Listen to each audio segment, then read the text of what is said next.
Mom hack incoming. Okay, guys, me and my gals went on a kids and moms trip to Evermore Resort for a getaway. And with direct flights from Charleston to Orlando, it made it so quick and easy. We got a 5-bedroom home with a private pool, but they have 4-bedroom flats and up to 11-bedroom houses for even larger groups.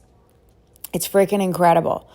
The house was so stunning and so clean. We even got a sun cart so we could zip around the resort, which was a total blast. Just so you know, the resort has 2 golf courses and sits around an 8-acre lagoon where we swam, kayaked, and tried out paddleboarding. It was so much fun. It felt like we were in Hawaii or something, honestly.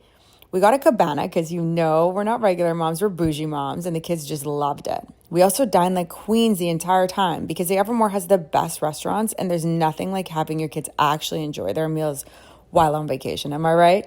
The place is so epic, and I can't recommend it enough. I also have a code for you guys, 25% off, so you can vacate like I did.